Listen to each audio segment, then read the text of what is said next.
some that's just down the road in the tailor shop. And like I said, you can come here whenever you want. So I just recommend it. It's only like a couple bucks, you know, it's pretty cheap. So I'd recommend definitely going and go getting it. Okay, now we're going to be heading straight up north. We have 2 places we need to go check out. Okay, remember, this is what I was talking to you guys about whenever I said Mason-Dixon line. Well, you'll find out what I mean. The next place we're going to is a railroad track. And we're already almost there. Literally. Okay. It's right here. As you can see just as you enter here. This is kind of different. As you can see on the other side, you can almost see like beauty and stuff, you know what I mean? Over here is beauty, but if you look back over there, it almost looks like, kind of like, not really like crummy, but you know what I mean. It looks kind of dirty, kind of swampy, which these landings are actually supposed to represent the South. I forgot to mention that. If you're a big southerner, these landings are supposed to represent the South. Okay, but anyways, see back over there, it's kind of darker soil, it looks more muddy, you know. However, if you look over there, it looks pretty nice, you know. Anyways, this right here is the Mason Bridge, okay? It's supposed to represent the Mason-Dixon line, okay? This right here is supposed to be the Yankee Bridge, however, over there is supposed to be, you know, the Southern Bridge. Dixon Cross is supposed to be Southern Bridge. It's supposed to be Yankee Bridge. Anyway, so we have one other place we can go check out. It's just like that. It's like a rail bridge. I think it's just right over here.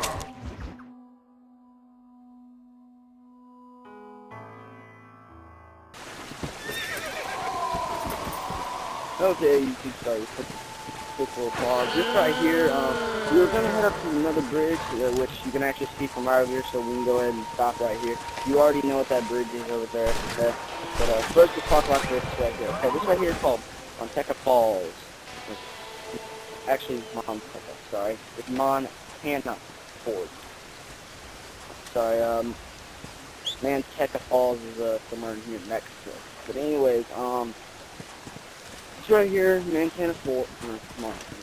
Montana Ford is supposed to be kind of representing like the cowboy thing. You actually, in the campaign, you push your herd through here, you know, as you can see it slows down a bit. But there isn't really much to this place besides this kind of plastic, and this kind of represents the weather change, because in the game, I didn't know this until someone had to tell me, but actually whenever it rains and stuff, it will actually get higher, and you cannot pass through here, and you will die if you try to pass through after it rains. So, you know, it'll start getting more jumpier, it'll get higher, and you'll have to wait a while before you'll be able to see it. So, it has something to do with the weather, so that's pretty cool. But now let's head over here to this bridge right over here. Let me take a look at what it's called. Tanner's Span. Okay, Tanner's Span. It kind of reminds me of Tanner's Reach over there, Tanner's Span. Anyway, Tanner's Span is this nice little bridge. Generally, it passes through here, the blue train. As you can see, the planet starting to spin right about here. Okay, this right here is Stillwater Creek. There's nothing, you cannot enter this building, okay? You cannot enter this building. Maybe if there's some kind of glitch you could, but I don't know if there's a glitch or anything how to get it. But there is a bed in here. As you come over here, you can actually see through the boards right here, the cracks. There is a bed and stuff. It seems more of like kind of like a worker. In campaign, I believe there is a man that lives here, and you do a job for him. I believe he's collecting flowers for his wife or something. I haven't done the job yet. I just started it, but I haven't really done it. So I'm not going to try to describe to you what happens here, because I have no idea what happens. But I know it's good to go pick some flowers from him, which I thought was boring as hell, so I just never even did it.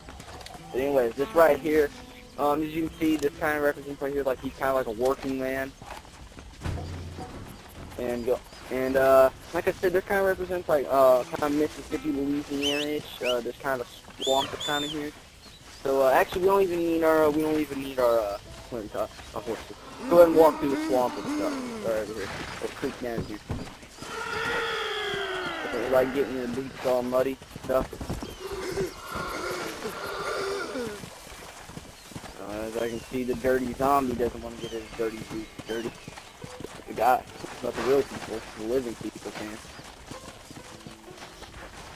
But anyway, so this right here is the Water Creek. I believe you can drown in any of it. It can get pretty close, like right here.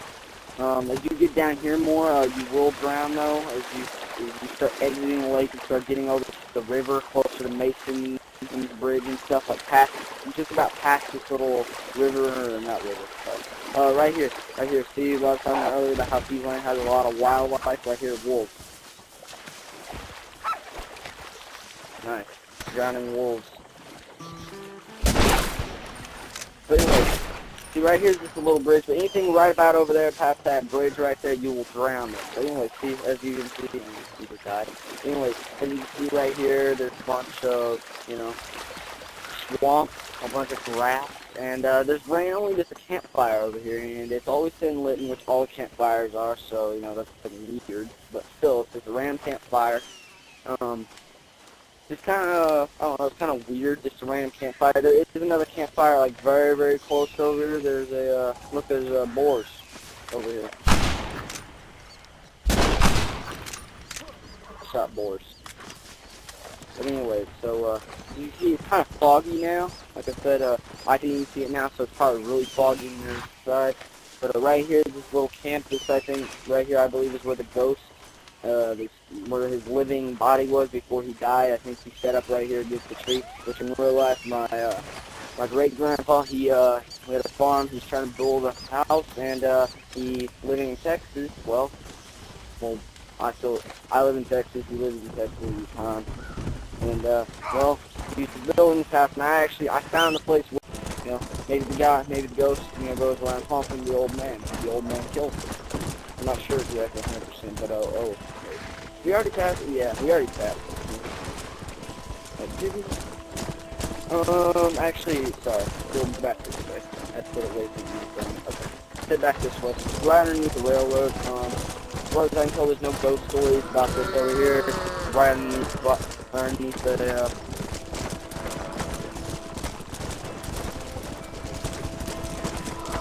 oh, really? We'll play it like that. We'll play it like that.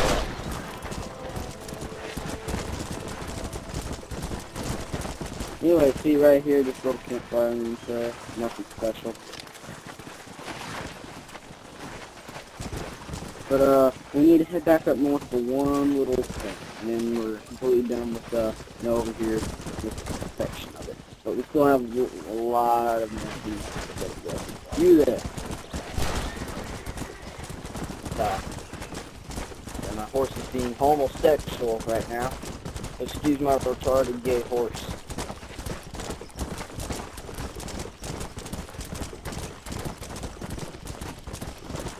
Actually, I think all the horses in the game are running because, well, you already know.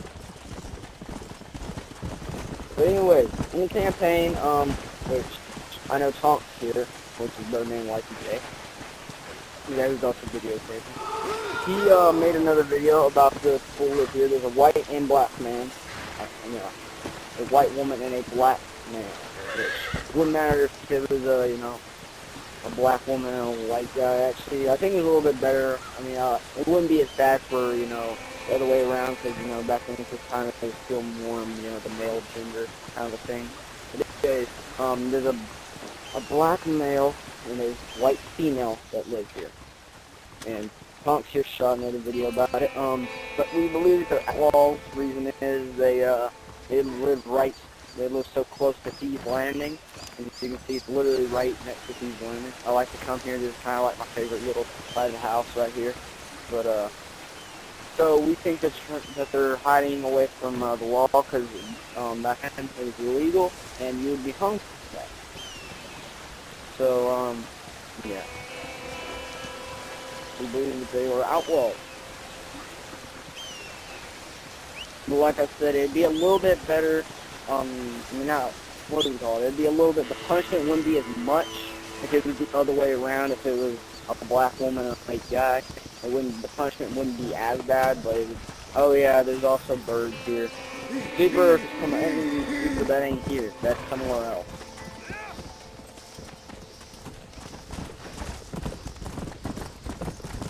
Lots of deer, lots of wildlife. Okay, next place we're gonna hit is Farland's Ranch, which, this is the only city, oh wait, sorry. Played you wrong there. Thieves Landing is also C, because a lot of people don't know, and I just confused myself right there. Thieves Landing is part of Hennigan Stead. A lot of people don't know that. The Thieves Landing is part of Hennigan Stead. A big reason you can tell that is, as well, the thing isn't really drawn, but if you have a map from, you know, like the Red Dead Redemption map, you'll notice that Thieves Landing is yellow. However, Hennigan Stead is yellow, which all Thieves Landing is yellow, but Great Plains is more of like a brownish, almost like Rio Bravo, but not that dark. So Hennigan Stead is yellow. So you can tell that, and also you can also tell because, well, you have to later unlock. Later you unlock West Elizabeth, so you know you have to later unlock West Elizabeth. You have to later unlock it, so it's obviously part of Hennigan Stead because Thieves Landing you don't have to unlock it. You don't have to do anything to unlock Thieves Landing. It's already just there. But anyway, this right here is McFarland's Ranch. Okay, this right here, Hennigan Stead overall, which this